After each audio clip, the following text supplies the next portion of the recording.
Hi friends, welcome back to my channel. ఈరోజు వీడియోలో evening snack రెసిపీని ప్రిపేర్ చేస్తున్నాను. మైదాను వాడకుండా ఓన్లీ బియ్యం పిండితో చల్ల పునుగులను ప్రిపేర్ చేస్తున్నాను. ఈ బియ్యం పిండి పునుగులను మీరు మార్నింగ్ బ్రేక్ఫాస్ట్గా అయినా ప్రిపేర్ చేసుకోండి, లేదంటే ఈవినింగ్ స్నాక్గా అయినా ప్రిపేర్ చేసుకోండి. పిల్లల కోసం ఈ విధంగా మైదాను వాడకుండా ఓన్లీ బియ్యం పిండితోనే హెల్దీగా చల్ల పునుగులను ప్రిపేర్ చేసి పెట్టండి. చాలా అంటే చాలా బాగుంటాయి. మరి ఈ బియ్యం పిండి పునుగులను ఎలా ప్రిపేర్ చేయాలో చూసేద్దాం. పునుగులను ప్రిపేర్ చేయడానికి ముందుగా ఒక బౌల్ తీసుకొని 1 కప్పు పెరుగును వేసుకోండి. మీరు పుల్లటి పెరుగునైనా వేసుకోండి, లేదంటే కమ్మటి పెరుగునైనా వేసుకోండి. పునుగులు బాగానే వస్తాయి. అలాగే పునుగులకు రుచికి సరిపడా 1 స్పూన్ సాల్ట్ను వేసుకోండి. అలాగే 1/2 టీ స్పూన్ వంట సోడాను వేసుకోండి. మరొక స్పూన్ జీలకర్రను వేసుకోండి. పునుగులను ప్రిపేర్ చేయడానికి నేను 3 గ్లాసుల బియ్యం పిండిని వేసుకుంటున్నాను.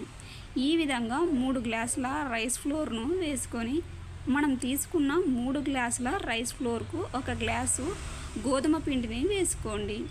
ఈ విధంగా మైదా బదులు 1 గ్లాస్ గోధుమ పిండిని వేసుకొని పునుగుల బ్యాటర్ను కలుపుకోండి. బియ్యం పిండిని ఈ విధంగా ఎక్కువగా వాటర్ వేయకుండా ఇలా నిదానంగా కొద్దిగా వాటర్ వేసుకుంటూ కలుపుకోండి. మనం పునుగుల బ్యాటర్ను ఏ విధంగా అయితే కలుపుకుంటామో ఆ విధంగా కొద్దిగా వాటర్ వేసుకుంటూ పిండిని ఈ విధంగా లూజ్ అవ్వకుండా, అలానే గట్టిగా అవ్వకుండా మనకు పునుగుల బ్యాటర్ ఎలాగైతే ప్రిపేర్ చేసుకుంటామో ఆ విధంగా ప్రిపేర్ చేసుకొని, ఇలా ప్రిపేర్ చేసుకున్న బియ్యం పిండిని మూత పెట్టుకొని 1/2 అవర్ పాటు పక్కకు పెట్టండి.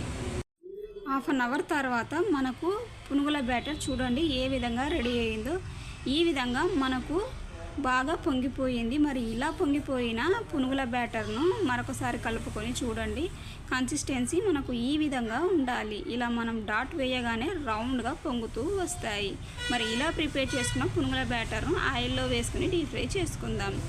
పునుగులను డీప్ ఫ్రై చేయడానికి స్టవ్ వెలిగించి బాండీ పెట్టుకొని డీప్ ఫ్రైకి సరిపడా ఆయిల్ను వేసుకోండి. ఆయిల్ బాగా వేడి అయ్యాక మనం ముందుగా ప్రిపేర్ చేసుకొని పెట్టుకున్న బియ్యం పిండి పునుగుల బ్యాటర్ను ఈ విధంగా స్టవ్ను స్లో ఫ్లేమ్లో పెట్టుకొని ఒక్కొక్కటిగా బాండీలో వేసుకోండి. బియ్యం పిండి పునుగులు రౌండ్గా ఆయిల్లో వేసిన వెంటనే ఈ విధంగా పైకి తేలుతూ వస్తాయి. చూడండి బియ్యం పిండి పునుగులు ఎలా వస్తున్నాయో.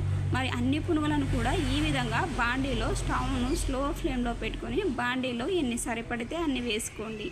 పునుగులను వేసిన వెంటనే కదపకుండా కొద్దిసేపు అలాగే వదిలేసి కొద్దిసేపటి తర్వాత ఈ విధంగా జాలిగరిటెతో మధ్యలో కలుపుతూ గోల్డెన్ బ్రౌన్ కలర్ వచ్చే వరకు ఫ్రై చేసుకోండి.